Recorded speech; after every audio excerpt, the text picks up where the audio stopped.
कृष्णा चैतन्य प्रभो नित्यानंद श्री अद्वैत गदाधर शिवासादि गौर भक्त वृंद इव रूप सनातन भट रघुनाथ श्री जीव गोपाल भट दास रघुनाथ इव गो साई ख्वारी चरण वंदन यहाँ ते विघ्न नाशे अभीष्ट पुराण यहाँ ते विघ्न नाशे अभीष्ट पुराण।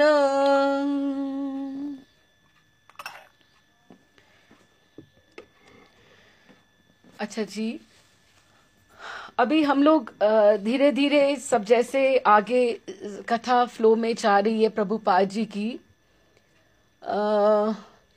दीक्षा हो गई और इस्कॉन नाम हो गया, प्रभुपाद जी का नाम हो गया, प्रीति भोज, संकीर्तन सारे के सारे, और प्रिंटिंग प्रेस भी हो गई। और देखा जाए तो इस्कॉन जो उन्होंने एक इंस्टीट्यूशन रजिस्टर्ड करवाई थी उस समय, और अपने वो जो 7 उन्होंने टारगेट्स रखे थे कि संकीर्तन करना, यूनिवर्सल ब्रदरहुड आना सब में, और इसका टेम्पल बनना, और प्रिंटिंग ये अपना पब्लिकेशन लिटरेचर इसका होना, ये जो सारे के सारे 7 तरह के जो थे, तभी उस समय जब ये रजिस्ट्रेशन हुई थी तब वो सब बातें लगती थी। लेकिन अब धीरे धीरे सारी चीजें मटीरियलाइज हो रही हैं। प्रभुपाद को सफलता जैसे उनके कदमों के ऊपर है, और ये ठाकुर जी की कृपा से ही वो आगे आगे आगे बढ़ते जा रहे हैं।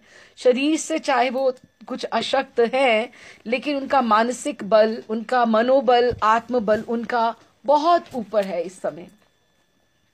तो पिछली बार हमने पढ़ा मॉन्ट्रियल कनाडा होते हुए, क्योंकि मॉन्ट्रियल भी उन्होंने गए वहां पर, और वापस वृंदावन रहकर तो वो वापस इधर आ गए थे वेस्ट की तरफ।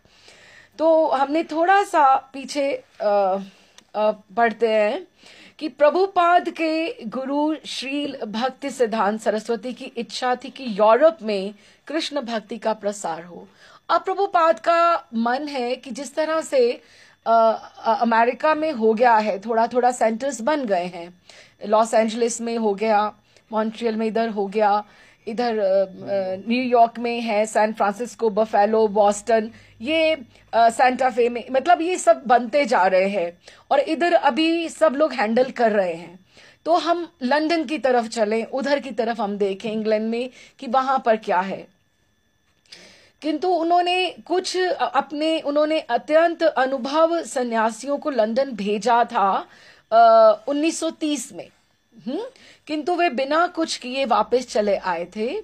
उन्होंने शिकायत की थी कि मलेच्छों को कृष्ण भक्ति की शिक्षा देना असंभव है, कि उनमें जिसमें सबसे पहले शुचिता ही नहीं है, उनमें जिनमें स्वच्छता ही नहीं है, पवित्रता कहाँ से आएगी, इस तरह से तो शिक्षा देना असंभव है।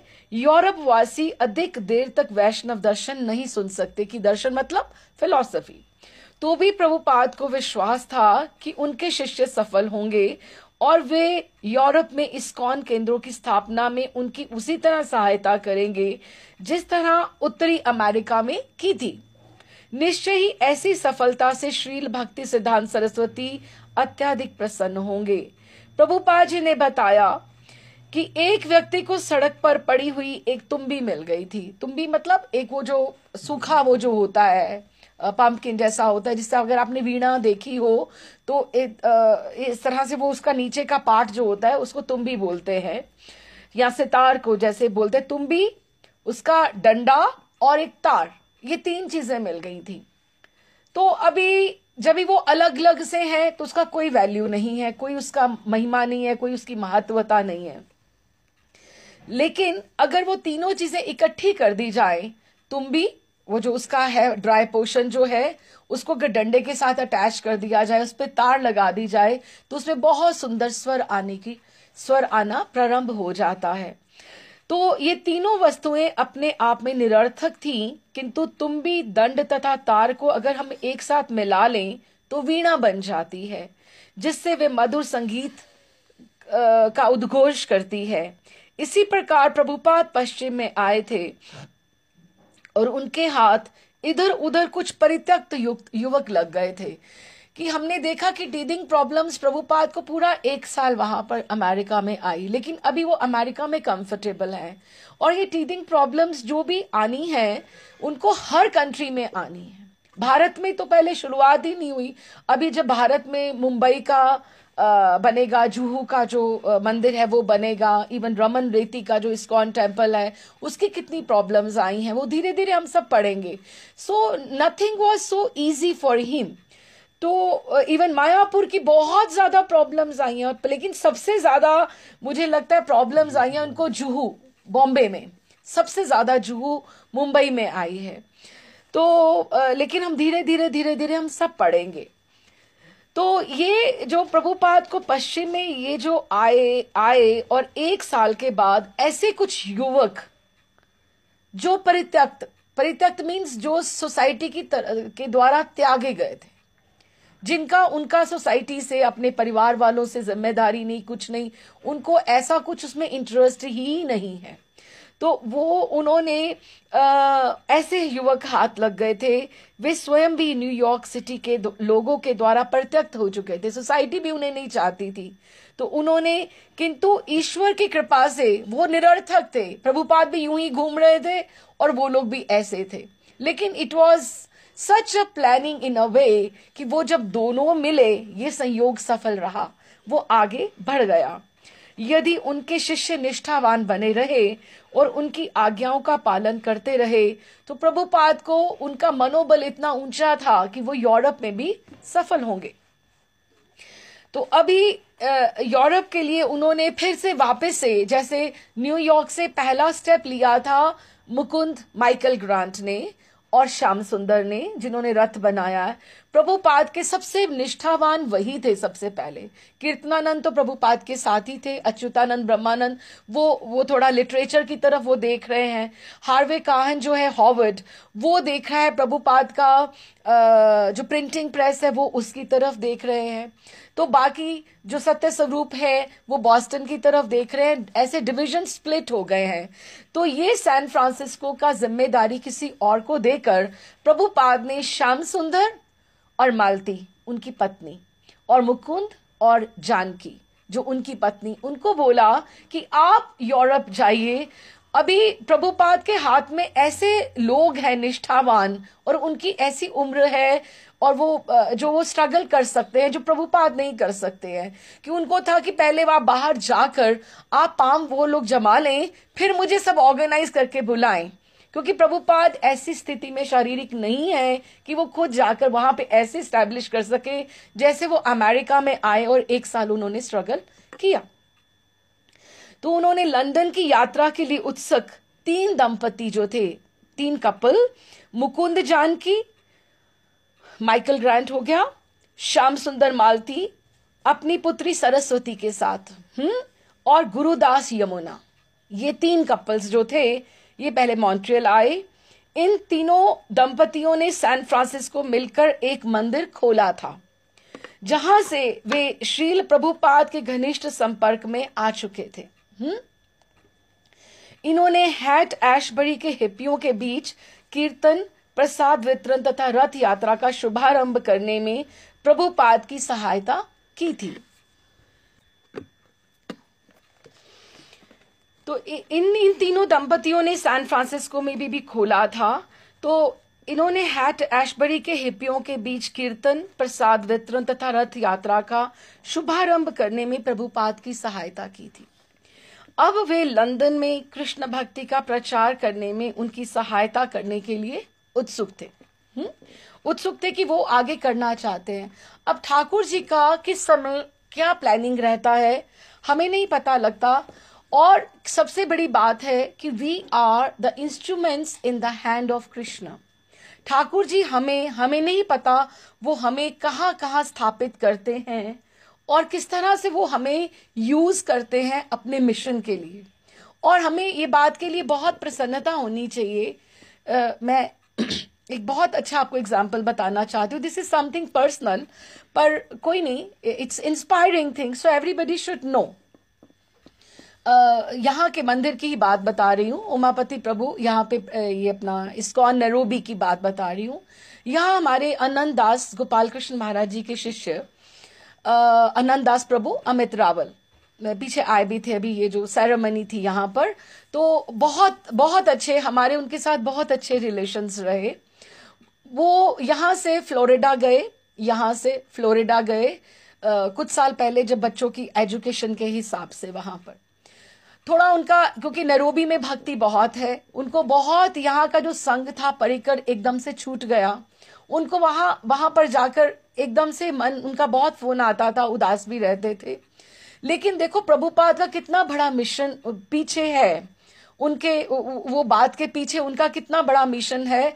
और मैं ये समझती हूँ कि प्रभुपाद ने उनको इतना अपना समझा कि उनको वहां भेजा खुद कि तुम मेरे लिए वहां जाओ और मेरा ये कार्य रुका हुआ है। जिस तरह से इस बात के लिए मुझे प्रेरणा हो रही है कि मैं आपको ये सब बात बताऊं। उन्होंने पीछे अभी आए थे तो उन्होंने हमसे सारी बात डिस्कस करी, पहले भी बताया था। उनके मन में ये बहुत होता था, उनके ठाकुर जी बहुत छोटे छोटे, इतने राधा कांत से भी छोटे, तो उनके मन में बहुत होता था कि मैं बड़े ठाकुर जी का श्रृंगार करूं, बड़े ठाकुर जी का। अब ठाकुर जी जो घर में विराजमान है, जो विराजित है, वो तो आपके सिंहासन पर आपके ठाकुर जी हैं, लेकिन उनका बहुत मन में होता था कि मैं बड़े ठाकुर जी का श्रृंगार करूं। तो राधा कांत को देखकर वो बहुत प्रसन्न होते थे और उससे भी कहते मेरा मन होता है कि बड़े बड़े ठाकुर का श्रृंगार करूं। तो फ्लोरिडा गए, उन्होंने छोटा सा ऐसे घर पे थोड़ा संकीर्तन उनकी बेटी ने हारमोनियम पे करना शुरू किया। 1 फैमिली, 2 फैमिली, 3 फैमिली, 4 फैमिली, ऐसे बड़ी 4 फैमिलीज के करीब वो लोग करते रहे वहां संकीर्तन। तो एक मुस्लिम था वहां पर जो उनके थोड़ा पास में रहता था और वो संकीर्तन पे आना प्रारंभ हुआ, अकेला वो आता था। तो उन्होंने जब भी मुस्लिम जब संकीर्तन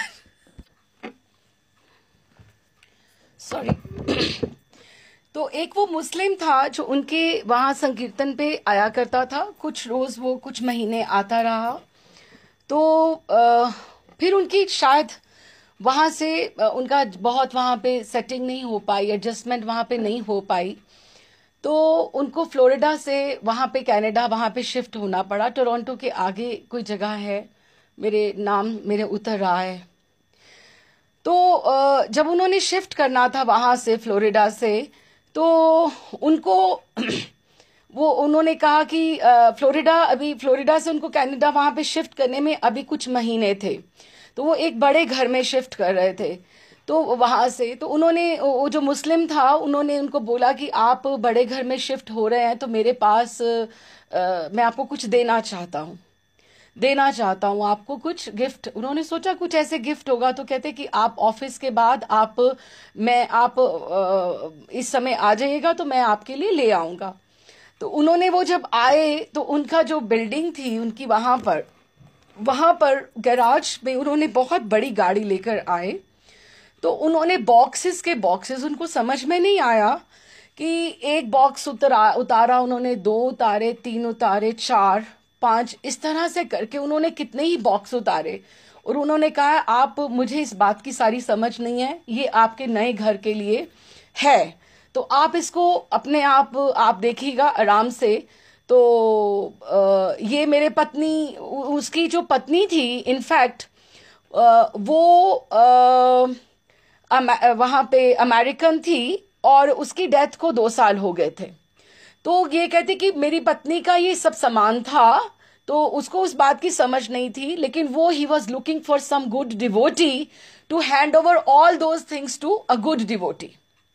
हाँ, तो उन्होंने उनको बोला कि ये सारे हैं इस तरह से, तो वो तो खुद घबरा गए, वो तो चले गए, जो वो मुस्लिम थे वो चले गए। तो उन्होंने अपनी पत्नी को बुलाया, आनंददास प्रभु ने हरिभक्ति को बुलाया और उनको बोला कि अब देखो ये कहाँ क्या कैसे क्या है। तो उन्होंने जब एक एक बॉक्स खोलना शुरू किया, इतने बड़े कृष्ण बलराम, इतने बड़े निताई गौर और राधा कृष्ण, इतने इतने बड़े, और सबका मतलब इतने इतने बड़े, 3 फीट, और सारे के सारे विद देयर पैराफर्नीलिया, मीन्स उनका श्रृंगार, उनका श्रृंगार का सामान, उनका पोशाकें और ये वो।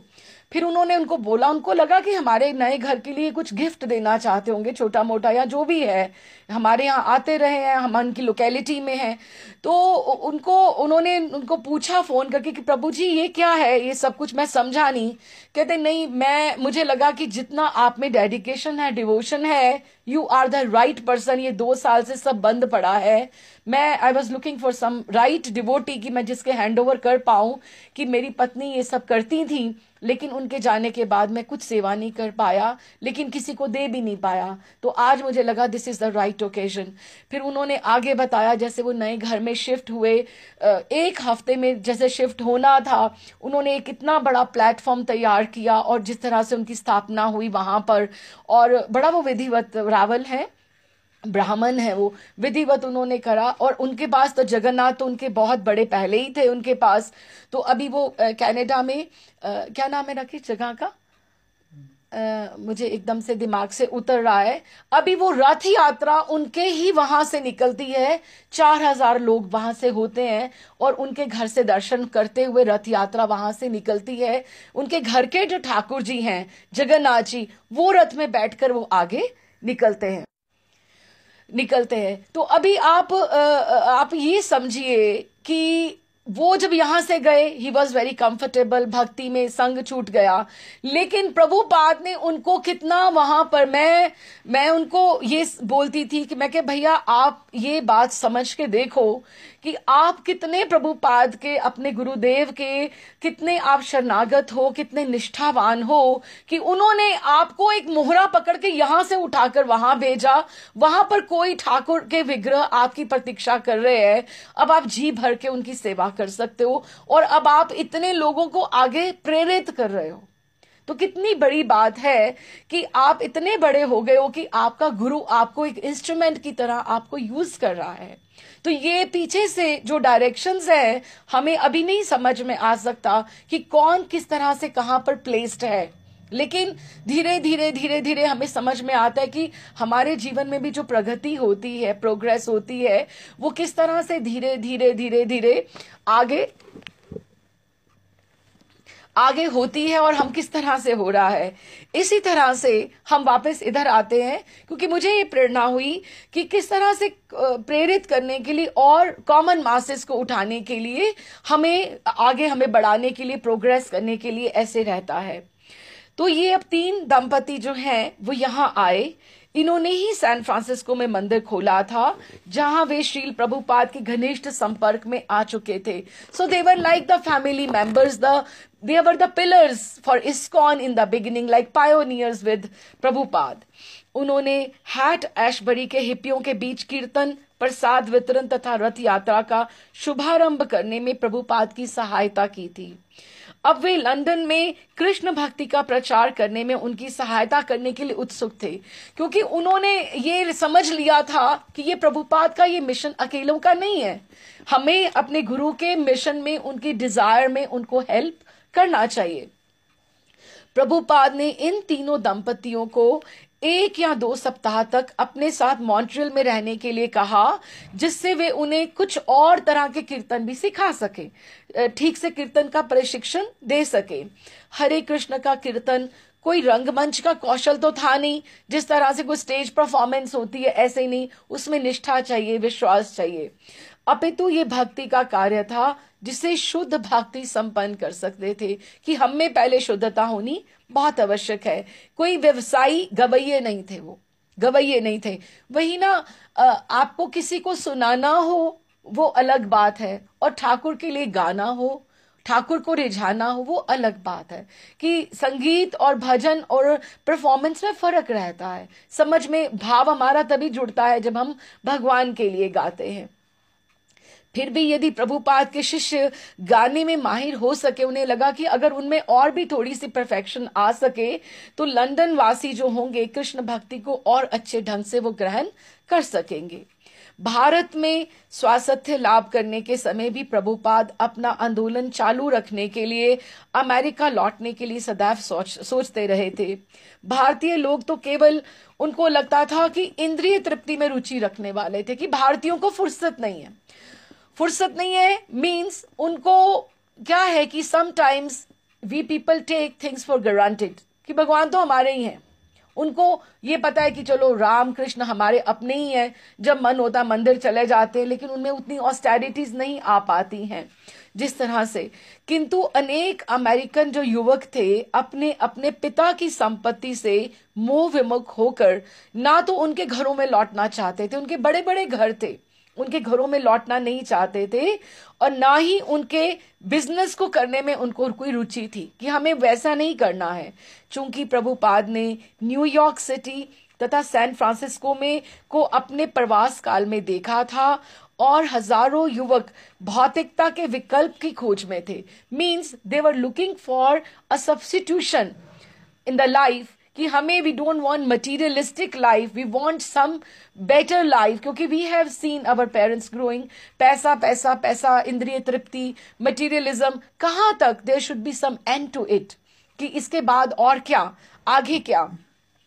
तो वो चाहते थे कि उसका वो विकल्प ढूंढ रहे थे, विकल्प मीन्स उसका कोई जोड़ ढूंढ रहे थे कि हमें कुछ ऐसी चीज मिल जाए जिसमें हमें आनंद की अनुभूति हो। वे निराशाग्रस्त होने के कारण आध्यात्मिक ज्ञान के लिए परिपक्व थे, क्योंकि वो इतने डिसअपॉइंटेड थे अपनी उस लाइफ से, निराशाग्रस्त थे, और वो चाहते थे कि वो एक चीज को वो ट्राई करके आए थे। जब तक हमारा मन एकदम से किसी चीज से हट नहीं ना जाएगा, हमारा मन उधर की तरफ पीछे फिर वापस जाता जाएगा। लेकिन वो मटेरियलिस्टिक प्लेजर्स को और लाइफ को वो ठोकर मार के आगे आ गए थे, उनको वापस उधर नहीं जाना था। इसीलिए वो आध्यात्मिक उस वहां से निराशाग्रस्त थे उस लाइफ की तरफ, इसलिए वो आगे बढ़ना चाहते थे। भक्तगण अभी भी नव दीक्षित होने के कारण आध्यात्मिक जीवन के विषय में कुछ भी नहीं जानते थे।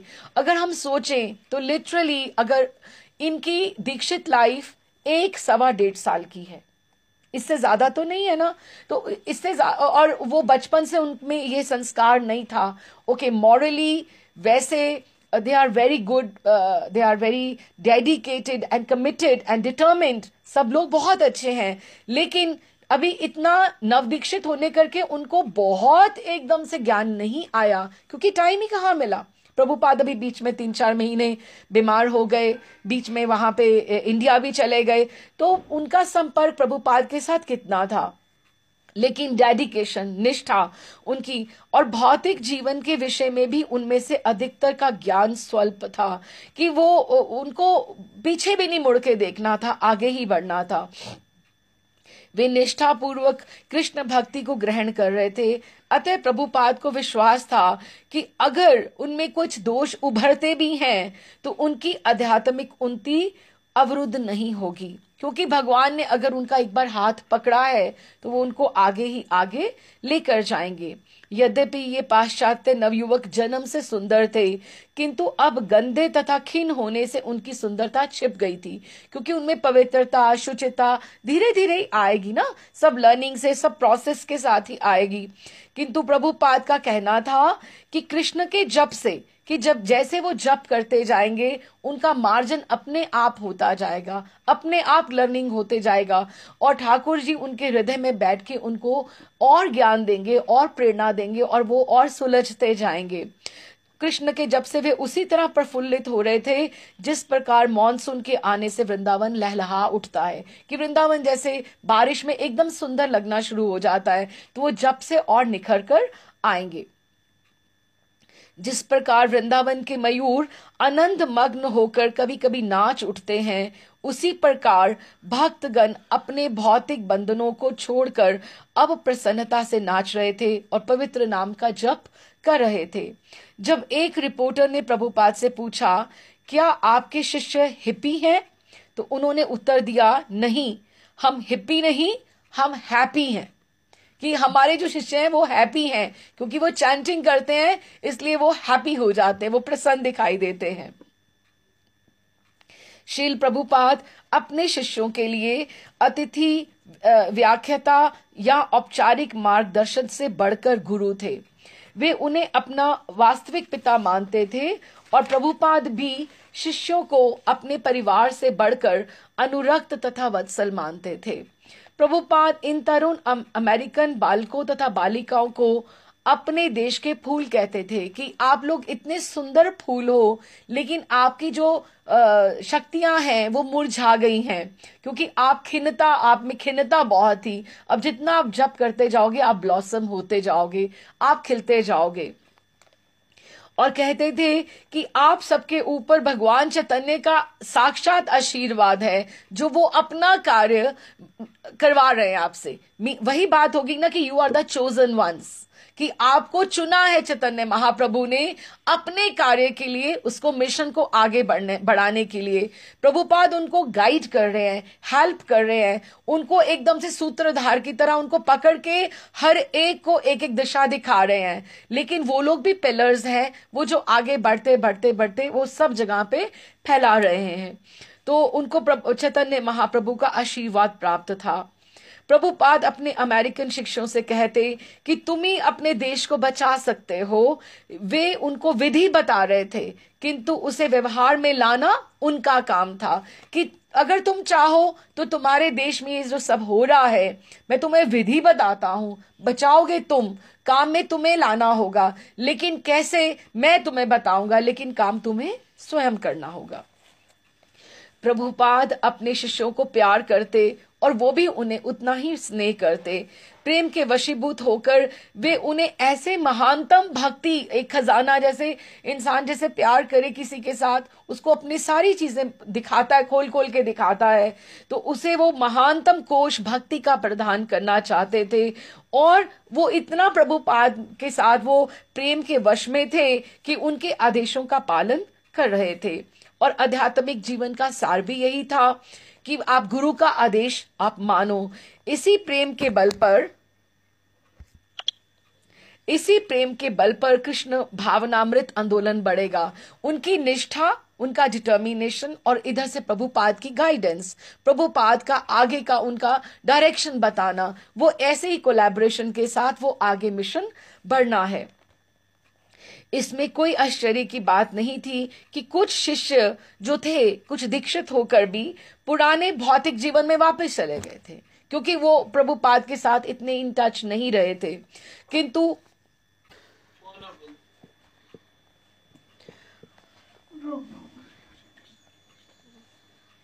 कुछ उनके शिष्य जो थे वो भौतिक जीवन में चले गए थे, किंतु प्रभुपाद उन निष्ठावान व्यक्तियों की खोज रहे थे जो रुके रहें। उनके मत से यही सबसे महत्वपूर्ण बात थी।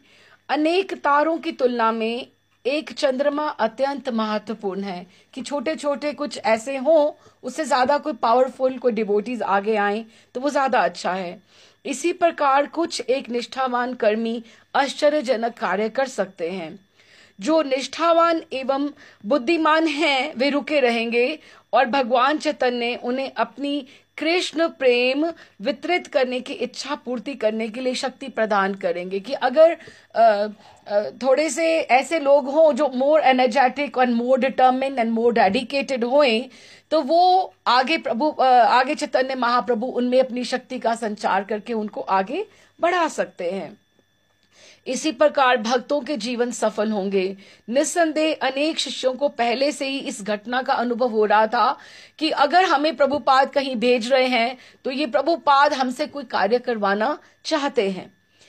कृष्ण भक्ति इसीलिए काम कर रही थी क्योंकि शिष्यगण निष्ठा पूर्वक अभ्यास कर रहे थे और श्री प्रभुपाद ने जिस दिव्य प्रेम भक्ति का जो बिरवा मीन्स जो प्लांट सीड था छोटा उनके हृदय में रोपित किया था, वे सतर्कता तथा धैर्य के साथ उनकी देखरेख कर रहे थे। कि प्रभुपाद उसका सिंचन कर रहे थे जो बीज लगाया था, लेकिन वो लोग भी बहुत अच्छे से उसका पालन कर रहे थे। तो वो लोग गए हैं वहां पे, लंदन गए हैं, जो ये तीन दंपति हैं, और प्रभुपाद अभी वो न्यूयॉर्क में आए हैं। 1969 की बात है। तो अगर हम सोचें तो प्रभुपाद को अभी ऑलमोस्ट 4 साल होने वाले हैं वहां इंडिया से निकले हुए, लेकिन दिस इज अप्रैल 1969। प्रभुपाद ने न्यूयॉर्क सिटी की यात्रा की, जो उनके कृष्ण भावनामृत संघ की जन्म स्थली थी, और यहां लगभग 3 वर्षों से वो आंदोलन बढ़ता जा रहा था, वो आगे आगे और प्रोग्रेस कर रहा था। यद्यपि केंद्र स्थापित हो चुका था और वहां से मेन उनकी बुक्स जो थी वो छप रही थी, पुस्तकें भी वितरित की जा रही थी, किंतु भक्तों को बल देने के लिए, प्रदान करने के लिए उन्हें तब भी जाना पड़ता था, उनको सब समझाने के लिए, गाइड करने के लिए, उनका उत्साह बढ़ाने के लिए प्रभुपाद उनको बार बार मिलने जाते थे। उनका आगमन शिष्यों का संकल्प, डिटर्मिनेशन और धैर्य उनमें और बढ़ा देता था। वे 7 महीने तक उनसे व्यक्तिगत संपर्क स्थापित किए बिना काम चलाते रहे थे। अभी 7 महीने के बाद प्रभुपाद वहां पर आए हैं, किंतु उनका आगमन महत्वपूर्ण था कि ही वॉज मच वेलकम, उनको वहां पे बहुत अच्छा स्वागत मिला, और तब वे अपने कमरे में बैठकर उनके साथ विचार विनिमय कर सकते थे, कि वो सब बैठकर वही स्टोर फ्रंट पे जो मैचलेस गिफ्ट था वहां पे सब बैठकर डिस्कशंस कर सकते थे कि आगे आगे चीजों को कैसे बढ़ाना है। और ये अंतरंग बैठकें थी जहां पे प्रभुपाद के जो बिगिनर्स वाले जो सारे शिष्य थे वो बैठकर सब आगे करते थे कि अब हमें आगे कौन सी तरफ आगे बढ़ना है, इसकी समानता नहीं हो सकती। अनेक नवीन तथा प्राचीन भक्त 26 सेकंड एवेन्यू स्थित प्रभुपाद के कमरे में भीड़ लगाने लगे। जैसे प्रभुपाद 7 महीने के बाद आए तो भीड़ लगने लगी वहां पर संवाददाता भी आ रहे हैं प्रभुपाद से इंटरव्यू लेने के लिए, और इस तरह से वो आगे भी बढ़ रहा है। ब्रह्मानंद ने प्रभुपाद को एक वो ग्लोब लेकर आया और उसने दिखाया, जिसमें इस्कॉन केंद्रों को उसने वहां पर रेड मार्क किया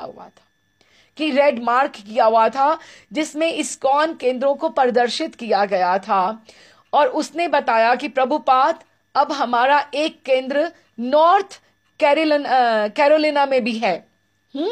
तो प्रभुपाद ने कहा अच्छा, तो ब्रह्मानंद ये 15वां हो गया, ये 15th सेंटर हो गया।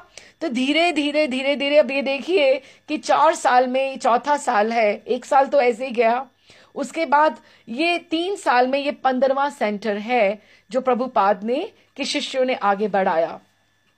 वे मुस्कुरा रहे थे, बहुत प्रसन्न थे, और एक एक भक्त को देखते जा रहे थे। मैं चाहता हूं, जितने वहां सब पुराने बैठे हुए थे कहने लगे, मैं चाहता हूं कि तुम में से हर एक केंद्र सबको चालू करना है, हर कोई जाकर एक आगे बढ़ाएगा। इसमें आपत्ति क्या है? एक मृदंग लो, दूसरा व्यक्ति को साथ लो जो करताल लेगा। और मैं जब यहां आया था, ब्रह्मानंद तथा अच्युतानंद नाचते थे, और कीर्तन के बाद सैकड़ों व्यक्ति तुम्हारे स्टोर फ्रंट के सामने एकत्रित होकर कीर्तन करके, नृत्य करके आनंद लेते थे। तो इसमें क्या मुश्किल है? तुम्हें ऐसे करना चाहिए। रुक्मणी ने पूछा, प्रभुपाद क्या लड़कियां भी ऐसे कर सकती हैं क्या? प्रभुपाद ने कहा, हाँ, इसमें कोई हर्ज नहीं है। कृष्ण के लिए स्त्री या पुरुष में कोई अंतर नहीं है। मेरे कहने का अभिप्राय था कि स्त्री में शक्ति थोड़ी शारीरिक रूप से कम होती है, लेकिन वैसे कोई उसमें अंतर नहीं पड़ता। नित्यानंद प्रभु की अनुपस्थिति में उनकी पत्नी जानवी मैया ही तो उपदेश देती थी। सर्वप्रथम तुम्हें पहले फिलॉसफी समझनी पड़ेगी और फिर सब प्रश्नों के लिए तैयार होना पड़ेगा। कृष्ण सबसे पहले तुम्हें बुद्धि प्रदान करेंगे। जिस प्रकार मैं इन समस्त प्रश्नों का उत्तर देने में समर्थ नहीं हूं, किंतु कृष्ण बुद्धि मुझे प्रदान करते हैं तो मैं हर काम कर पाता हूं। अपने न्यूयॉर्क सिटी के घर में 8 दिन प्रभुपाद रहे, फिर बफेलो गए। बफेलो स्थित न्यूयॉर्क की स्टेट यूनिवर्सिटी में रूपानुगा कृष्ण योग संबंधी पाठ्यक्रम पढ़ाते थे। स्टेट यूनिवर्सिटी में न्यूयॉर्क वहां पे रूपानुगा पढ़ाते थे, जिसमें उन्होंने 60 विद्यार्थी थे, उनके 60 थे स्टूडेंट्स थे, जो वो भगवत गीता का वो प्रभुपाद के द्वारा लिखी गई भगवत गीता का वहां से उनको आगे वो समझा रहे थे, और वो निरंतर माला पर हरे कृष्ण मंत्र का नियमित जप कर रहे थे। कितनी बड़ी बात है कि बफेलो में भी ये 2-3 सालों में कितना आगे चला गया कि 60 विद्यार्थी वहां पर थे, स्टूडेंट्स थे, जो निरंतर हरे कृष्ण मंत्र का जप कर रहे थे। प्रभुपाद कुछ दिनों तक भाषण देते तथा शिष्यों को वहां दीक्षित करते रहे कि जिस जिसकी दीक्षा में रुचि थी प्रभुपाद उनको और प्रमोट करके फिर आगे बढ़ने वाले थे। फिर वे और अधिक दीक्षाओं एवं विवाहों में भाग लेने के लिए बोस्टन चले गए कि और विवाह भी कराने थे, दीक्षा भी देनी थी। तो जहां जहां प्रभुपाद को लगता, तो ये 15 सेंटर्स में प्रभुपाद ये घूम रहे हैं, वहां पर सारा का सारा काम देख रहे हैं। अभी हम न्यू वृंदावन की बात कर रहे हैं, वर्जीनिया की। कीर्तनानंद स्वामी तथा हयग्रीव को साथ लेकर प्रभुपाद ने वेस्ट वर्जीनिया की पहाड़ियों पर स्थित न्यू वृंदावन फार्म प्रोजेक्ट की यात्रा की। ये जो वर्जीनिया है, ठाकुर जी की कृपा से हमें जाने का अवसर मिला, तो बहुत ऊंची पहाड़ियों पे है, बहुत ऊंची ऊंची पहाड़ियों पे जाके काफी घंटे जाकर ऊपर जाकर फिर ढलान पे जाकर आगे वो एक फार्म हाउस की तरह वो प्रोजेक्ट था। प्रभुपाद को ये चीजें हमेशा फैसिनेट करी। गांव जैसी लाइफ हो, वहां पे गैया का दुग्ध दोहन हो, और वहां पर अपना मतलब जैसे सेल्फ सस्टेन्ड होता है, इस तरह से सब बनना चाहिए कि उनको वहां पे ही गुरुकुल जिस तरह से हो, वहां पे लोग रहने के लिए आए और आकर उनको वहां पर शांति मिले। तो उन्होंने न्यू वृंदावन फार्म प्रोजेक्ट की यात्रा करी। ये प्रोजेक्ट ऐसा था, न्यू वृंदावन जैसे बनाना था। जब उनकी कार प्रवेश द्वार के पास पड़ोसी के बगीचे में फंस गई, तो प्रभुपाद ने फार्म तक 2 मील की दूरी कच्ची सड़क पर चलकर यात्रा पूरी करने का निश्चय किया कि वो जो ढलान थी, प्रभुपाद ने कहा हम पैदल चले जाएंगे। किंतु शीघ्र ही सड़क का अंत आ गया और प्रभुपाद तथा उनके 2 मार्गदर्शकों ने घने जंगल में प्रवेश करके पगडंडी ग्रहण कर ली। अभी भी उसमें काफी कुछ है, बन गया हुआ है, उन्होंने बहुत कुछ बनाया है, लेकिन इतनी वहां पे बस्ती नहीं है, वहां पर इतना बहुत लोग नहीं है वहां पर अभी। हालांकि हम लोग जब गए थे तो ऐसा उत्सव का समय भी नहीं था। उत्सव के समय में बहुत लोग होते हैं, काफी स्टैब्लिश हो चुका है, लेकिन मायापुर बहुत कहीं 1000 टाइम्स उससे अभी ज्यादा डेवलप है, हम कह सकते हैं। लेकिन इतनी रौनक नहीं है अभी उतनी, लेकिन सारी व्यवस्था, रेस्टोरेंट, एवरीथिंग, रूम्स, सब कुछ बड़ा ढंग से चलता है वहां पर। तो मई का ये महीना था। मई के मध्य में वृक्षों में अब भी कोपले आ रही थी और डालों के बीच से होकर धूप चमकीला नील लोहित गलीचा बना रही थी। प्रभुपाद आगे आगे जल्दी जल्दी चल रहे थे और कीर्तनानंद स्वामी और हयग्रीव उनका साथ देने के लिए जल्दी कर रहे थे। एक घुमावदार नाला बारंबार मार्ग को काट रहा था और प्रभुपाद एक पत्थर से दूसरे पर पांव रखते हुए इसे पार करते जा रहे थे। उन्होंने बताया कि बैलगाड़ी से इस सड़क पर यात्रा करना कठिन नहीं होगा और जंगल तो उनकी आशा के अनुरूप ही था। वो it was just a forest, और उसमें ऐसे जैसे फील्ड्स होते हैं, खेत की तरह थे। विगत वर्ष प्रभुपाद ने न्यू वृंदावन के विषय में कीर्तनानंद स्वामी तथा हयग्रीव से पत्र व्यवहार किया था, जिसके फलस्वरूप ये उनका एक प्रोजेक्ट ऐसा था जिसमें कीर्तनानंद और हयग्रीव वो ज्यादा इन्वॉल्व थे और कृष्ण भावना भावित ग्रामीण जीवन के लिए नवीन दिशा मिली थी। प्रभुपाद को ये था कि हम यहाँ पर कुछ ऐसा बनाएं जैसे छोटे पॉन्ड्स हो, छोटा सा हम गोवर्धन का दें, कुसुम सरोवर का जिस तरह से दें, विजन दें, और छोटे छोटे ऐसे सप्त दिवाले करके ऐसे मंदिर बनाएं कि जो अमेरिकन्स वहां पर नहीं जा सकते वृंदावन एट द मोमेंट, उनको थोड़ा सा आभास हो कि how does Vrindavan look like. वहां पर आके जैसे लोग रिसोर्ट्स में जाते हैं, लोग वहां कहीं छुट्टियां मनाने जाते हैं, तो यहाँ पर आकर उनको वृंदावन जैसा एक ग्रामीण लाइफ का एक अनुभव होना चाहिए। हाँ, गौशाला और राधा कुंड, कृष्ण कुंड छोटा छोटा, मतलब ऐसा बड़ा बड़ा नहीं है, पॉन्ड्स की तरह राधा कुंड छोटा, कुसुम सरोवर घाट जैसे छोटे छोटे, कि किसी को समझाने के लिए उनको एकदम से एक जैसे एक छोटा मॉडल आप सोचो कि, लेकिन उतना ही सुंदर जैसे प्रभुपाद ने उनको विजन दिया कि यहाँ पर इस तरह से ये सब चीजें बननी चाहिए। और बड़ी शांति है, बहुत शांति है वहां पे, इन बिटवीन द ग्रीनरी। अच्छा, अब उसके बाद ये उन्होंने हयग्रीव के साथ ये किया था। प्रभुपाद ने कहा था कि उनकी इच्छा है कि जन समुदाय वैदिक आदर्शों पर चले, जो वेदों में लिखा गया था कि फार्मिंग होनी चाहिए, प्रत्येक व्यक्ति सादा जीवन बिताए, गैया पाले और भूमि जोते।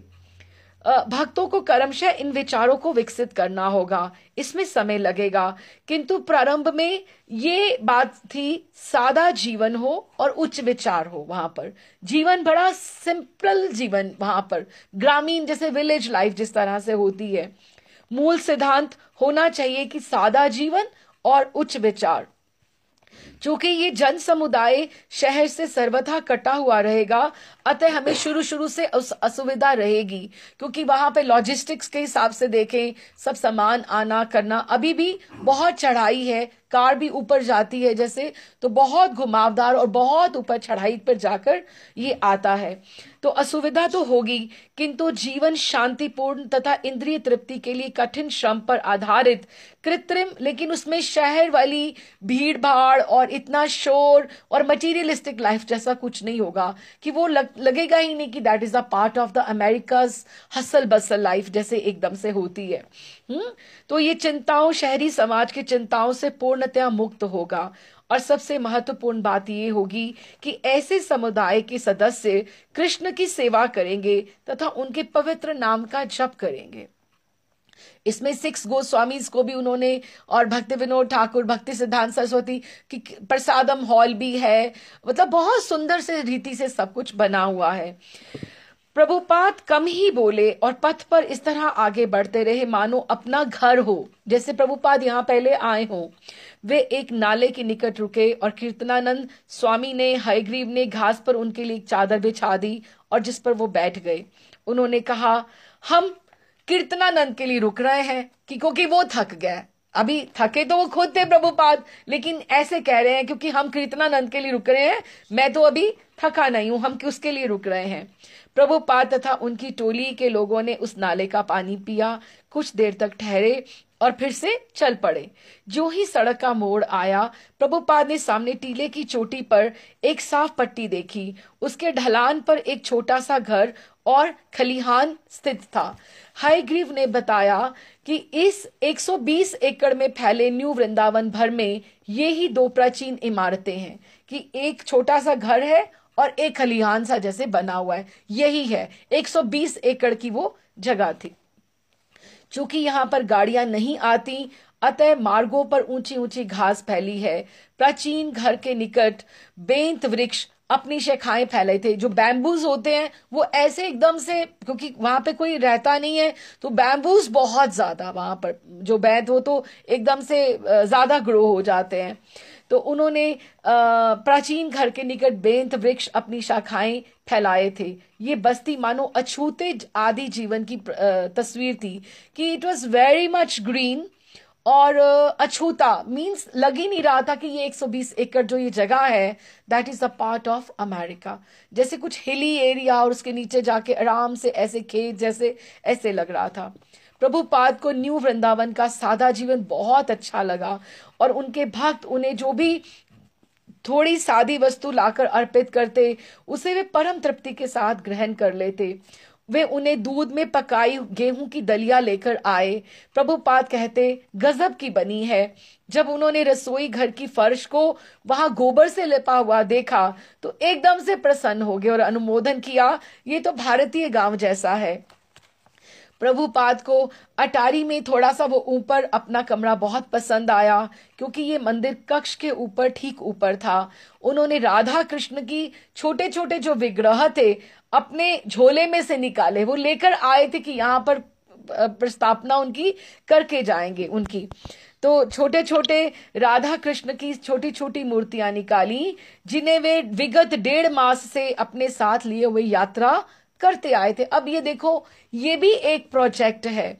सेंटर खोलना एक अलग बात है, लेकिन उनमें डेटीज की इंस्टॉलेशन, डेटीज के साथ साथ हम सब समझ सकते हैं उनका पोशाक चाहिए, उनका श्रृंगार चाहिए, उनके लिए बर्तन चाहिए, फिर प्रीति भोज के लिए भी बर्तन चाहिए, फिर और इन सब चीजों के लिए पैसा चाहिए। लेकिन सब कुछ अपने आप चैनलाइज हो रहा था।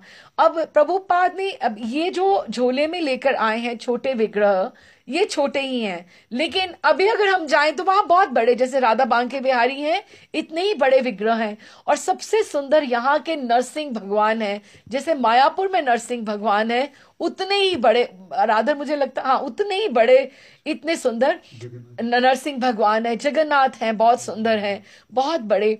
तो 6 गोस्वामियों के विग्रह हैं। सबसे बड़ी बात कि ताकि वहां के लोगों को समझाने में उनको तकलीफ ना हो, क्योंकि वहां जगह की तो प्रॉब्लम नहीं है, बड़े बड़े मंदिर और स्टोर फ्रंट वाली तो बात नहीं है, खुला खुला सब कुछ वहां पर है। अच्छा, तो उन्होंने लेकर आए विग्रह, उनको वो साथ लेते हुए यात्रा करते रहे थे राधा कृष्ण की। उन्होंने अपने एक शिष्य को देवानंद से कमरे के एक कोने पर छोटी सी मेज पर एक वेदी बनाने के लिए कहा। वो ठाकुर को कहीं भी मंदिर में छोटी सी व्यवस्था में बैठा जाते थे और कहते थे ठाकुर अपनी व्यवस्था अपने आप करेंगे। अब ये नहीं कि पहले मंदिर बन जाए, सब कुछ हो जाए तो ठाकुर पधारेंगे, नहीं, अब वो ठाकुर का घर है। अब ठाकुर अपने आप आगे प्रेरणा देंगे कि उनको जैसे जो चाहिए वैसा वो ऑर्गेनाइज अपने आप करेंगे। जब हमने उनको पिवट की तरह बिठा दिया, सेंटर ऑफ पॉइंट जब हमने उनको बिठा दिया, तो बाकी की व्यवस्था करना उनका फर्ज है। अगर हमारे में अगर हम करें, सब पहले हम करें, तो फिर हमारे में कर्ता का अभिमान आ जाएगा ना, कि हम कर रहे हैं, हम भगवान के लिए कर रहे हैं। नहीं, वो भगवान को पहले बिठा देते थे और भगवान अपने लिए जैसे उनको व्यवस्था करनी होती थी, ये उनको अपने आप वो करते थे। अच्छा, तो उन्होंने छोटी सी वेदी बनाई एक मेज के ऊपर, देखो कितना सुंदर, एक मेज के ऊपर, और अपने दोनों बड़े बक्सों को सजाकर तथा एक के ऊपर अपने गुरु की तस्वीर रखकर प्रभुपाद ने शीघ्र ही पूर्ववत अपना कार्यक्रम शुरू कर दिया। प्राण प्रतिष्ठा शुरू हो गई। बस गुरु की तस्वीर आ गई, चैतन्य महाप्रभु की आ गई और ठाकुर जी आ गए, बस मंदिर का इंस्टॉलेशन वहां पे शुरू हो गया। और वे बाहर बैठकर दिन चढ़े मालिश कराते और फिर बाहर कृत्रिम फुहारे के गर्म जल से नहाते। वैसे भी it was May, month of May, Kirtanananda Swami ji का दोपहर का भोजन तैयार करता, भोग अर्पण करता, और जिसमें दाल चावल तथा चपाती के अतिरिक्त जो भी स्थानीय तरकारी खलिहानों में मिल जाती, जो वहां पर फार्मिंग हुई होती, वो वहां से तरकारी ले लेते। पिछली गर्मियों में कीर्तनानंद तथा हयग्रीव ने ब्लैक बेरी चुनकर उसको डिब्बा में बंद करके उसकी चटनी बनाई थी, जिसको वो चटनी की तरह ठाकुर जी को भोग लगा रहे थे। चपातियां गेहूं के आटे की होती और प्रत्येक वस्तु, वहां पर कोई गैस की व्यवस्था नहीं थी, लकड़ी के ऊपर सब कुछ पकाया जाता जैसे गांव का होता। लेकिन कितना पेशेंस चाहिए वो कीर्तनानंद और वहां पे जो भी शिष्य हैं, जो भी हेल्प कर रहे हैं, सैल्यूटेशन टू देम, मतलब इतना उनको प्रणाम है और इतना नमन है कि वो कैसे लाइफ से आए हैं, लेकिन उनको सादा जीवन में हर चीजें सिंप्लीफाई करके खुद काम करने में कितना आनंद की अनुभूति हो रही है। और सबसे बड़ी बात, उनको ये लगता है कि हम ठाकुर जी के लिए कर रहे हैं और हम अपने गुरु के लिए कर रहे हैं, हम उनके मिशन में सहायता कर रहे हैं। प्रभुपाद का कहना था कि भोजन बनाने के लिए सर्वश्रेष्ठ ईंधन गोबर का होता है। जब ये आपको भोजन बनाना है, लकड़ी जो है दूसरा स्थान है, तीसरा गैस है और चौथा बिजली है, इलेक्ट्रिसिटी। अब आप देखो, पहला गोबर है, दूसरा लकड़ी है, तीसरा गैस है और चौथा बिजली है। प्रभुपाद दिन का अधिकांश समय घर से लगभग 100 फीट की दूरी पर एक परसिमन वृक्ष के नीचे बिताते। वहां वो ट्री के नीचे लिखा गया है, वहां पर जहां वे प्रभुपाद ज्यादा बैठा करते, वहां पर वे बैठते और अपने ही व्यक्तियों द्वारा तैयार एक कम ऊंची मेज पर पढ़ते। प्रायः वे पढ़ते पढ़ते ऊपर देखते और गहरी घाटी से होकर दूर टीले को निहारते, जहां जंगल आकाश से मिलता हुआ दिखाई देता। कि ऐसे वहां पे निकुंज जैसा वातावरण है, बड़ा सुंदर है वहां पर ग्रीनरी, और प्रभुपाद को वहां पे बहुत अच्छा लगता। तीसरे प्रहर दिन में भक्तगण प्रभुपाद के साथ परसिमन वृक्ष के नीचे एकत्रित होते और सूर्य अस्त के बाद तक बैठकर उनसे बातें करते। वे अपने साथ प्रभुपाद की दिनचर्या को न्यू वृंदावन के महात्म्य का व्यवहारिक प्रदर्शन मानते। तो वो लोग डिस्कस करते कि यहाँ पे अब कैसे रहना है, कैसे व्यवस्था होगी, या किस तरह से आगे किया जाएगा। यदि भक्तों में महानतम भक्त सरल जीवन बिताकर तथा हरे कृष्ण का जप करके इस सुदूर वन प्रदेश के परिपार्श्व में प्रसन्न किए जा सकते हैं, तो उनको भी इनका उदाहरण सामने रखना चाहिए कि जप करना, ठाकुर जी की सेवा करना और इस तरह से वहां पर ठाकुर भगवान को प्रसन्न करना। न्यू वृंदावन की तुलना भारत के वृंदावन से करते हुए प्रभुपाद कहते कि कुछ अर्थों में न्यू वृंदावन श्रेष्ठतर है। ये जो वृंदावन है ये ज्यादा अच्छा है, ये वाला, क्योंकि भारत का जो वृंदावन है उसमें फिर भी संसारिक लोग भी हैं। 500 वर्ष पूर्व भगवान चैतन्य के अनुयायी जो गोस्वामी, षट गोस्वामियों ने वृंदावन में कृष्ण के लीला स्थलों का उद्धार किया था और वहां पर केवल शुद्ध भक्त ही निवास करते थे, कि शुद्ध भक्त वहां पे निवास करते थे 500 साल पहले। किंतु अब वहां भौतिकवादी भी हैं और ये गढ़ सा जैसे बन रहा है। ये प्रभुपाद 1965-1969 की बात कर रहे हैं, और अभी वाली जो स्थिति है वो तो बिल्कुल अलग है। न्यू वृंदावन में केवल संसारिक लोग नहीं रहेंगे, आध्यात्मिक प्रवृत्ति वाले लोगों को प्रवेश दिया जाना चाहिए कि यहाँ पर वही रहे जो केवल उस भाव में, उस प्लेटफॉर्म पे रहना चाहते हैं और भजन करना चाहते हैं, वही इस पर आकर डिजर्व करते हैं। वैदिक समाज में प्रत्येक व्यक्ति इस प्रकार नदी के तट पर एक छोटे से गांव में रहकर संतुष्ट होता था। सेल्फ कंटेन लाइफ होती थी गांवों में, तब फैक्ट्रियों की आवश्यकता ना थी। प्रभुपाद संपूर्ण विश्व के लिए इस प्रकार की वैदिक जीवन शैली चाहते थे और न्यू वृंदावन सर्वसाधारण के लाभ हेतु आदर्श बन सकता है। न्यू वृंदावन में कोई फोन ना था और डाक भी 2 मील चलकर लाई जाती थी। वहां पे अभी भी हम जाएं तो हमें सिग्नल्स बहुत नहीं मिलते हैं, क्योंकि वो पहाड़ों के बहुत आगे जाकर फिर नीचे जाकर है, तो वहां पर फोन की इतने सिग्नल्स नहीं मिलते हैं पर बहुत नहीं है। प्रभुपाद के अनुसार इस मामले में न्यू वृंदावन भारत के वृंदावन जैसा ही था कि दोनों ही वृंदावन में आधुनिक सुविधाओं का अभाव था, कि वहां पर नई नई फैसिलिटीज नहीं है। किंतु ये कठिनाई इस वैष्णव विचारधारा से मेल खाती थी कि आधुनिक सुविधाएं उन्हें प्राप्त करने में होने वाली कठिनाइयों को देखते हुए तुच्छ थी। भक्त तो प्रकृति के द्वारा जो भी प्रदान हो सकता उसको ग्रहण करके अपना समय तथा श्रम आध्यात्मिक जीवन में ही लगाता है, कि सिंपल लाइफ वहां पर शांति वाली। न्यू वृंदावन में एकमात्र गाय श्याम श्वेत वर्ण संकर कालिय नामक गाय थी। वहां पर एक ही गाय थी जब वहां गए। अभी हम लोग जब गए तो उसमें बहुत सारी गैया थी, और even American ladies they used to milk the cow very nicely। और बहुत सुंदर लगा जब हम लोग गए गौशाला में। वहां पर आई थिंक 10-12 गैया थी वहां पर, और बहुत अच्छे से दूध को व्यवस्थित कर रहे थे और सब कुछ कर रहे थे। और जब भी हम लोग गए जहाँ पे मेन एकदम एंट्रेंस थी, वहां राधा रमन जी का छोटा सा चित्र भी था। वहां राधा रमन जी खुद ही विराजमान हुए वहां पे थे, बहुत सुंदर। तो इस तरह से जो वहां पे थी श्याम श्वेत वर्ण संकर कालिय नाम की गैया थी, और प्रभुपाद प्रातः, दोपहर तथा रात्रि के समय इसका थोड़ा थोड़ा दूध भी ले लेते थे।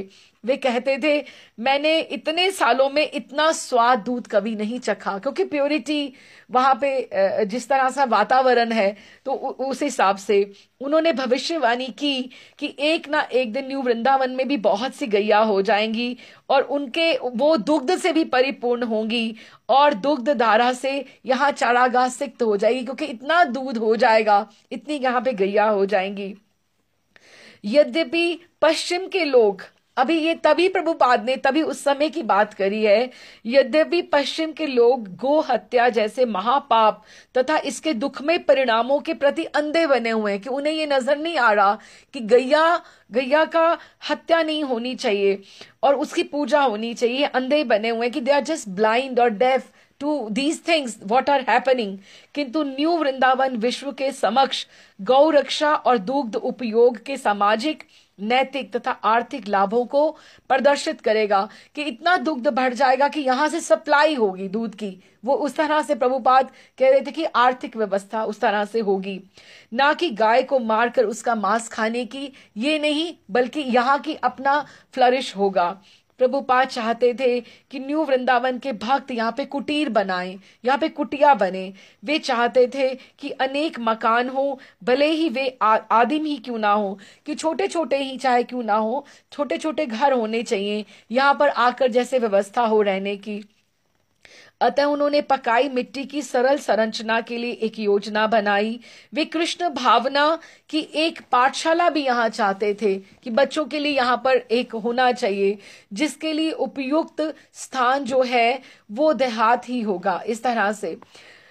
और शहर को बनाने वाला मनुष्य है, लेकिन गांव को ईश्वर बनाता है। जो शहर है हमने इंसानों ने बसाए हैं, लेकिन जो गांव है, जो सिंपल जो एक लाइफस्टाइल है, वो भगवान ने बनाया है।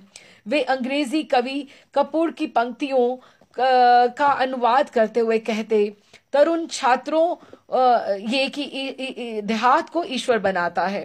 तरुण छात्रों का पढ़ना, लिखना तथा गणित सीखना चाहिए और उसी के साथ उन्हें शुद्ध भक्त बनना चाहिए। अपने खेलों में वे कृष्ण तथा गोपों की लीलाओं का अनुकरण कर सकते हैं कि खेलें। ऐसा नहीं है कि उनको खेलने में रोक है, लेकिन क्या खेलें, उसके लिए क्या क्या खेलें, इसके लिए जिसके लिए कि वो लीलाओं का अनुकरण करें, उनको लीलाएं समझाई जाएं, जिसमें एक बालक कृष्ण के साथ खेले, दूसरा कृष्ण के साथ कुश्ती लड़े, जैसा कि वैकुंठ में होता है। न्यू वृंदावन की स्त्रियां बच्चों की देखरेख करें, मंदिर का मार्जन करें, अर्चा विग्रह के लिए भोजन पकाएं, दही मथें, कि जिस तरह से गांव में पुराने वृंदावन में होता था, इस तरह से वहां पर सब होना चाहिए। न्यू वृंदावन के लिए उनके मस्तिष्क में अनेक योजनाएं थी, बहुत सी प्लानिंग थी, और वे मूल विचारों को बिना विस्तार के बीज रूप में प्रस्तुत कर रहे थे। उन्होंने कीर्तनानंद स्वामी से कहा, तुम जी भर के इसका विस्तार करो, तुम्हारा जितना मन होता तुम इसको फैलाओ। प्रभुपाद चाहते थे कि आदर्श जन समुदाय हो, कि यहाँ पे जो भी आए, आइडियल लोग यहाँ पर आए और जिनके सदस्य अपना भोजन तथा सारी आवश्यक वस्तुएं उत्पन्न करें। जब तक न्यू वृंदावन के भक्त सेल्फ डिपेंडेंट नहीं हो जाएंगे यहाँ पर, तब तक इतना बड़ा भूभाग छेके रहने का कोई लाभ नहीं हो सकता। कि इतना हमने अगर ये जगह तो ले ली, लेकिन अब इसका किस तरह से उपयोग हमें करना है, किस तरह से वो हमें देखना है। अब वहां पे उन्होंने प्रभुपाद का एक गोल्डन टेम्पल भी बनाया है, temple of gold. They have put some ticket also, कि वहां प्रभुपाद के बहुत सी चीजों का वहां पे उन्होंने डिस्प्ले किया हुआ है। अंदर से कुछ डॉलर्स टिकट भी है। I think that is also the source of income for those people, कि वहां पे किस तरह से करते हैं। और जो उत्सव रहते हैं, तो वहां पर कम से कम मुझे लगता है शायद 20-30 कमरे भी हैं वहां पर, तो 20-30 कमरे भी हैं, फिर उसका भी रेंट, और नीचे रेस्टोरेंट भी है।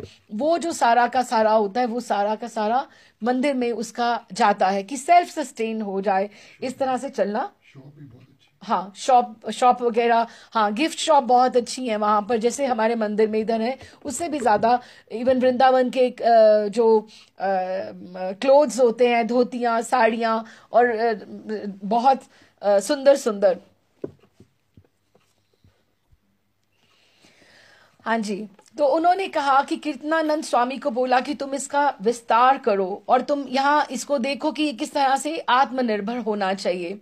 न्यू वृंदावन की यात्रा करने के पूर्व भी प्रभुपाद ने कीर्तनानंद तथा हयग्रीव से अनुरोध किया था कि वे इस संपत्ति में 7 मंदिरों की योजना बनाएंगे। इन 7 मंदिरों के नाम प्राचीन वृंदावन के जो सप्त देवालय हैं, गौड़िए जो हमारे, जैसे राधा मदन मोहन है, राधा गोविंद देव जी हैं, राधा दामोदर हैं, राधा श्याम सुंदर, राधा गोकुलानंद, राधा गोपीनाथ, ये जो 7 राधा रमन जी का 7 देवालय, गोवर्धन, वहां पे श्रीनाथ जी का भी मंदिर बहुत सुंदर बना हुआ है वहां पर।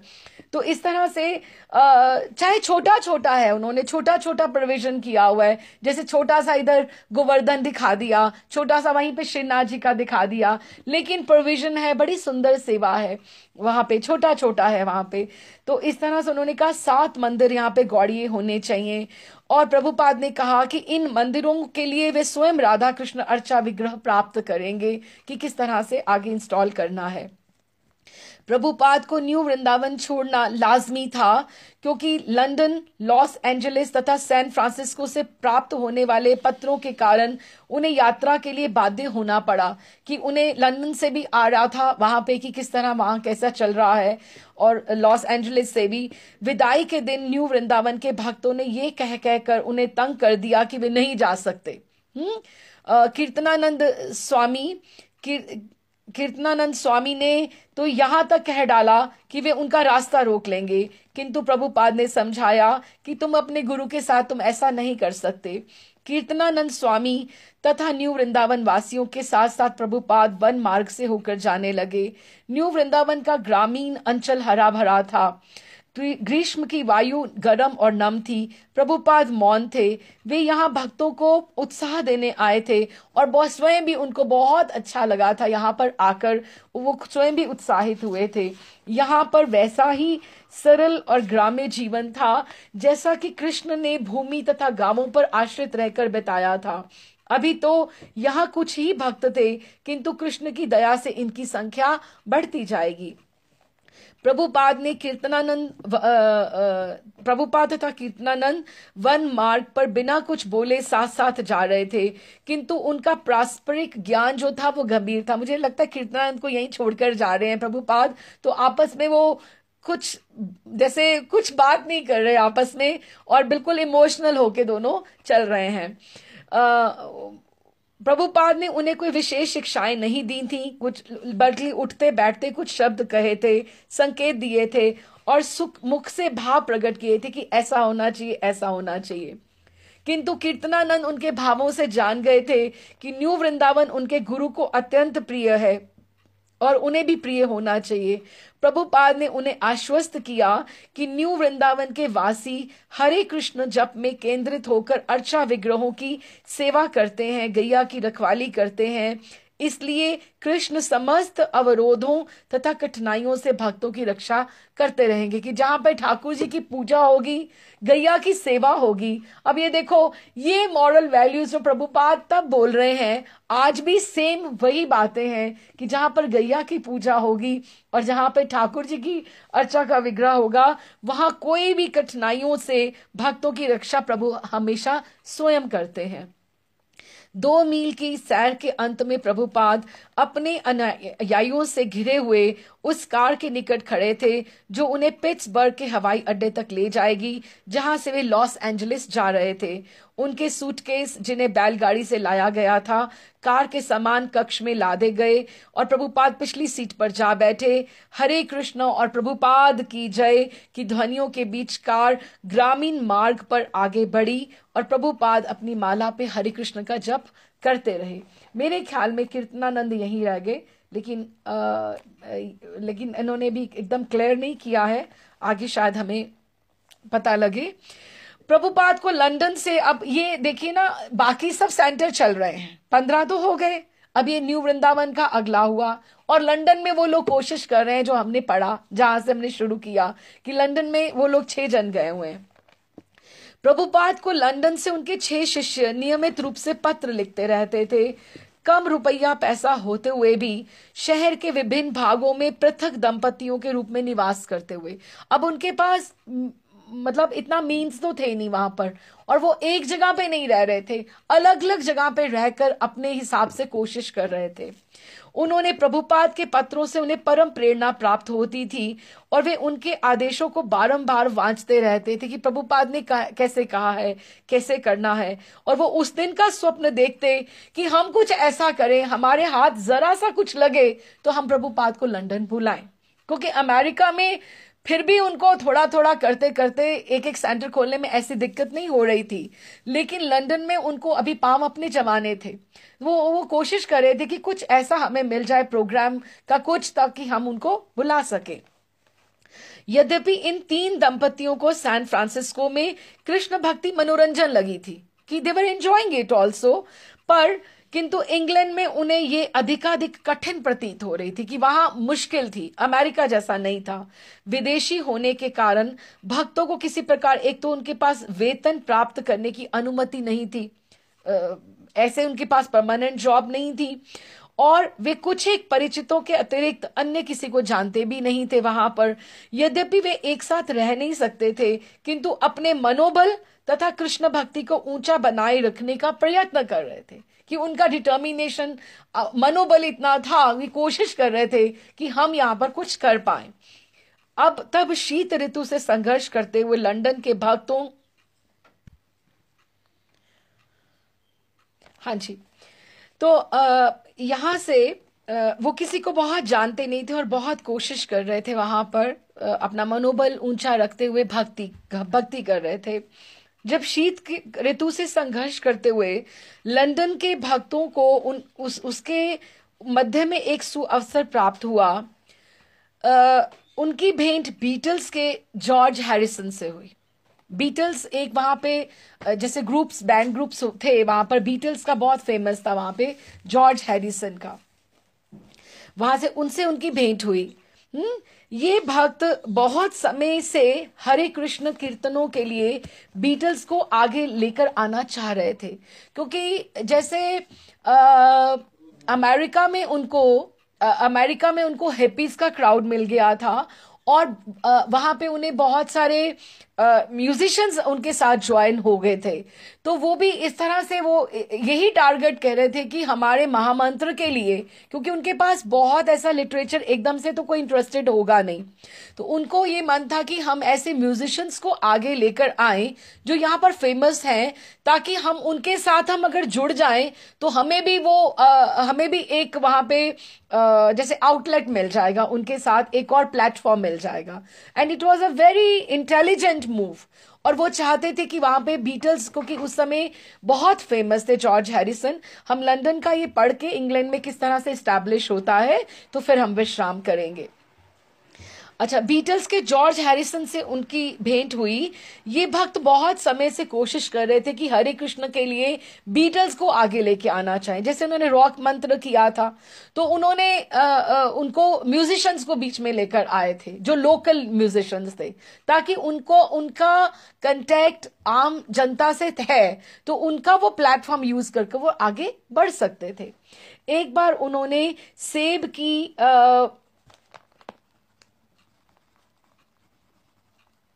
उन्होंने क्या किया कि एक बार उन्होंने एक सेब की केक बनवाई और ऊपर हरे कृष्ण मंत्र लिखकर उसे बीटल की एप्पल रिकॉर्ड स्टूडियो में भेजा था। एप्पल रिकॉर्ड स्टूडियो था उनका, तो उन्होंने वहां पर भेजा।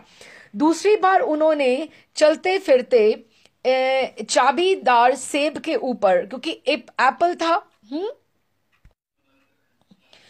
तो उन्होंने चाबीदार सेब के ऊपर हरे कृष्ण मंत्र छाप कर भेजा था। मतलब वो उनके पास आने की कोशिश कर रहे थे, लेकिन जॉर्ज हैरिसन जो था मेन, वो उनसे कांटेक्ट हो नहीं पा रहा था। तो मंत्र उन्होंने छाप कर बनाकर भेजा था। यहाँ तक कि उन्होंने अपने कीर्तनों का एक रिकॉर्ड भी भेजा था जो उनके पास था, किंतु उन्हें एप्पल रिकॉर्ड से अस्वीकृति पत्र ही प्राप्त हुआ था।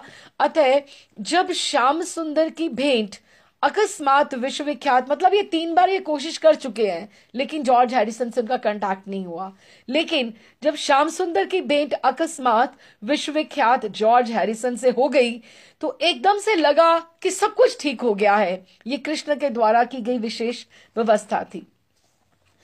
जब श्याम सुंदर बाहर बैठे हुए थे एप्पल रिकॉर्ड्स के भीड़ भरे कमरे में, वो आशा लगाए बैठे थे रिसेप्शन काउंटर के बाहर कि मुझे जॉर्ज हैरिसन से मिलने का थोड़ा चांस मिलेगा। एक तो वो वैसे अलग से दिखते थे क्योंकि उन्होंने शेवन हेड था और उन्होंने उस तरह से वस्त्र धारण किए हुए थे, तो बीटल से संबंधित किसी से कुछ शब्द कहने का अवसर प्राप्त हो कि मुझे कोई मिल जाए जिससे मैं जॉर्ज हैरिसन से अपना मैसेज कह पाऊं कि हम चाहते हैं कि हमें आप थोड़ा सा चांस दो, हमें आप सुनो। तभी एक गोष्ठी से, क्योंकि एक मीटिंग से जॉर्ज सीढ़ियों से नीचे उतरा and it was very interesting. जो ही वो रिसेप्शन काउंटर से वो पास होकर जाने लगा तो उसने एकदम से, क्योंकि श्याम सुंदर का वेश ऐसा था, शेवन हेड था और उसने अलग से पहना हुआ था, गौड़िये तिलक था, तो उन्होंने श्याम सुंदर को एकदम से उनकी निगाह पड़ी जॉर्ज हैरिसन की। वे श्याम सुंदर के पास खुद चलकर गया और उसके निकट बैठकर पूछा। खुद श्याम सुंदर को कुछ ने बोलने का चांस ही नहीं मिला।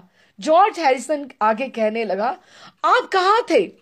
मैं तो पिछले कई वर्षों से हरे कृष्ण लोगों को मिलने का बहुत प्रयास करता रहा हूं कि आप लोग कहाँ थे, कि मैं तो खुद चाहता था मैं आपसे मिलूं। श्याम सुंदर तथा जॉर्ज 1 घंटे तक परस्पर बातें करते रहे और सभी लोग उनके चारों ओर मंडराते रहे कि ये लोग कौन है जिससे वो बात कर रहे हैं। जॉर्ज ने कहा, मैं सचमुच ही आप लोगों से मिलने का प्रयत्न करता रहा हूं। आप कल मेरे घर क्यों नहीं आ जाते अपने साथियों के साथ? दूसरे दिन श्याम सुंदर जॉर्ज के यहाँ दोपहर का भोजन करने के लिए वहां पे जहां उनको आमंत्रित थे वहां गए, जहां उनकी भेंट अन्य वो जो बीटल्स के जो म्यूजिशियंस थे, रिंगो स्टार, जॉन लेनन तथा पॉल मैकटन से हुई। उन सबों ने प्रश्न पूछे, किंतु जॉर्ज जो था वो विशेष रूप से महामंत्र में और प्रभुपाद के बारे में जानने के लिए उत्सुक था। जॉर्ज ने अभी कैसे उसको था, अब सुनो आप, बड़ा ये इंटरेस्टिंग है। जॉर्ज जो थे, हाँ, उन्होंने कहा कि मेरे पास हरे कृष्ण चित्रावली की एक प्रति थी, कि एक बुक थी जिसमें हरे कृष्ण की एक वो जैसे एक पैम्फलेट होता है, उसमें ठाकुर जी का चित्र है, अलग अलग चित्र हैं और प्रभुपाद थे, जिसमें श्रील प्रभुपाद भक्तों के साथ। ये रिकॉर्ड मेरे पास कम से कम 2 वर्षों तक रहा। It's okay. तो उनको लगा ये रिकॉर्ड जो था वो बुकलेट के साथ उसके पास एक रिकॉर्ड था जो मेरे पास कम से कम 2 वर्षों तक रहा। मुझे ये उसी सप्ताह प्राप्त हुआ था जब वो बना था, जिस साल जब प्रभुपाद, अब देखो ना, प्रभुपाद जब भी कीर्तनानंद के साथ इंडिया गए, वृंदावन गए, तो रिकॉर्ड तैयार था।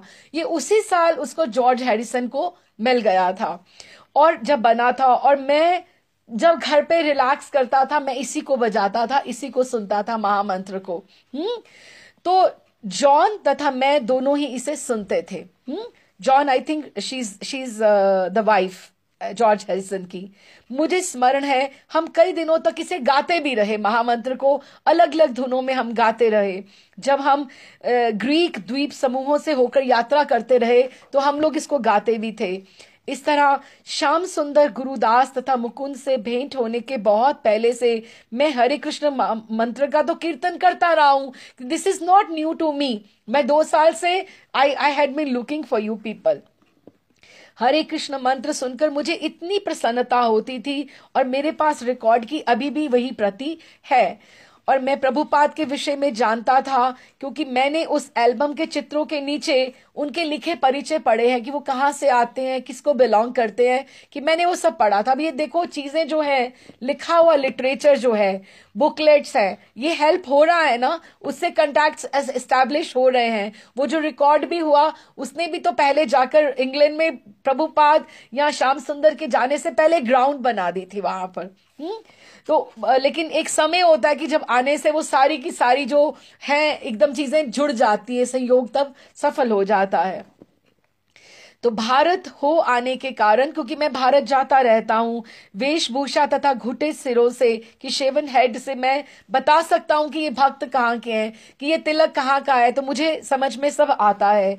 मैंने इन्हें लॉस एंजलिस तथा न्यूयॉर्क की सड़कों पर भी देखा था। अनेक पुस्तकें पढ़ने तथा योगियों की तलाश में रहने के कारण भक्तों के प्रति मेरी विचारधारा अन्य लोगों जैसी नहीं है, क्योंकि वो भी योगियों, भारत के योगियों के और गुरुओं के बारे में इंटरेस्टेड था और उनके बारे में सोचते थे।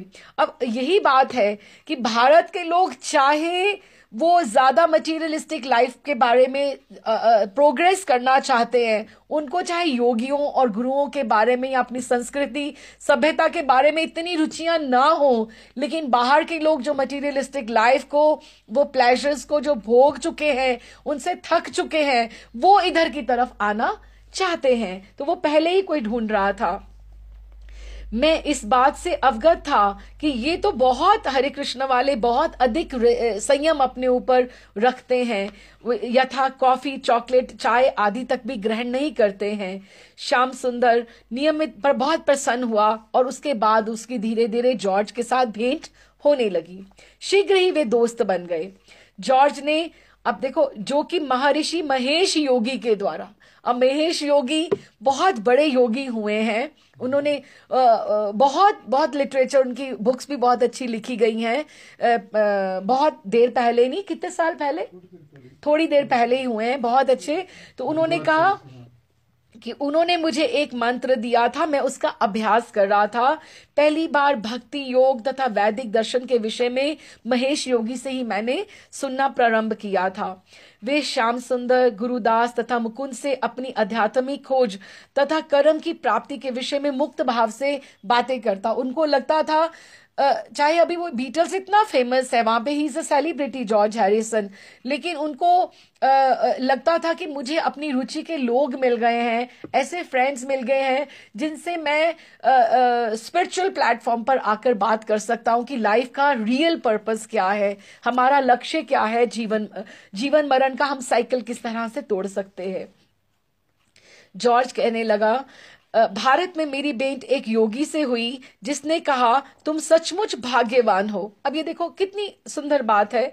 आजकल पुंडरीक महाराज भी गीता, भागवत गीता के ऊपर प्रवचन कर रहे हैं, एवरी डे एक अध्याय रोज आता है वो। अब ये बात और ये दोनों बातें एक जैसी जा रही पुंडरीक महाराज के हिसाब से।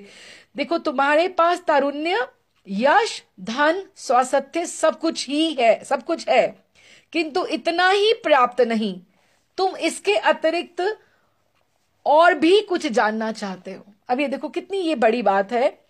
क्या बोला, देखो आप समझते हैं इसको, कि तुम्हारे पास यूथ है, तारुण्य है, तुम्हारे पास यश है, फेम है, तुम्हारे पास धन है, स्वास्थ्य है, ठीक है, और तुम इसको एंड ऑफ द स्टोरी नहीं मान रहे हो। You want to go beyond it, कि तुम इससे ज्यादा कुछ और पाना चाहते हो। अब जैसे महर्षि भी ये बात कर रहे हैं कि हमारे पुंडरीक महर्षि कि हमारे जैसे स्तर होते हैं, एक हमारा शारीरिक लेवल होता है, एक हमारा मानसिक लेवल है, माइंड, और एक बौद्धिक लेवल है, और उसके बाद एक आत्मिक लेवल है।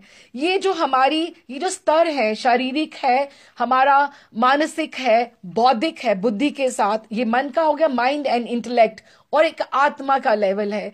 ये सारी शरीर की इच्छाएं कुछ और मांगती हैं, मन कहीं और भागता है, बुद्धि कुछ और कहती है कि तुम्हें ये कहना चाहिए, और आत्मा तो दृष्टा है, वो देख रही है कि तुम उसको कहां कहां खींच खींच के लेके जा रहे हो, और बुद्धि भी हमारे साथ ही सब जन्मों में चल रही है, और वो जो मन भी है हमारा, वो भी हमारे साथ ही हर जन्म में चल रहा है। और आत्मा अभी दृष्टा होके देख रही है, वो अभी बोल नहीं रही कि आत्मा को क्या चाहिए, लेकिन शरीर जो है वो बदलते रहते हैं, वो बदलते रहते हैं। और हम पूरी की पूरी इसी आत्मा ऐसे योनियों में यात्रा करती रहती है।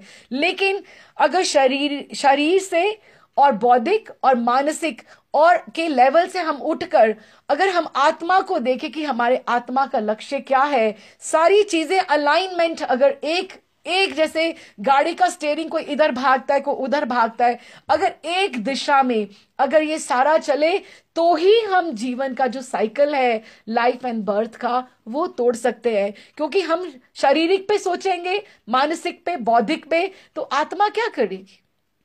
हम चारों तरफ उसको घुमा घुमा कर थका देंगे। और जब तक हमें ये होश आएगा कि आत्मा क्या चाहती है, ये सब पुंडरीक महाराज जी ने चैप्टर 1 में बोला, चैप्टर 2 में बोला कि जब वो बोलते हैं कि जब तक याद आता है कि आत्मा को क्या चाहिए, तब तक बहुत देर हो गई होती है, तब तक ऑलरेडी जाने का समय आ गया होता है, जब तक हम उसके बारे में सोचना शुरू करते हैं।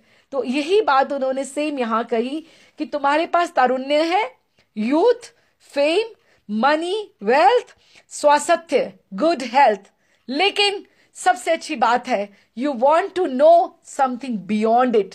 और ये देखिए, ये जो सारी चीजें हैं, हम इन्हीं चक्करों में सारी उम्र घूमते रहते हैं। हमें पैसा चाहिए, हमें फेम चाहिए, उसके ऊपर हम सोचने की कोशिश नहीं करते। अधिकांश लोग जिंदगी यूं ही बिता देते हैं और समझ ही नहीं पाते कि ये जो दीवार है इसके आगे भी कुछ है, वो समझ ही नहीं पाते हैं। वे इस दीवार के ऊपर चढ़ जाना चाहते हैं जिससे खा सके, पी सके, अच्छा घर मिल जाए और सुखपूर्वक रह सके।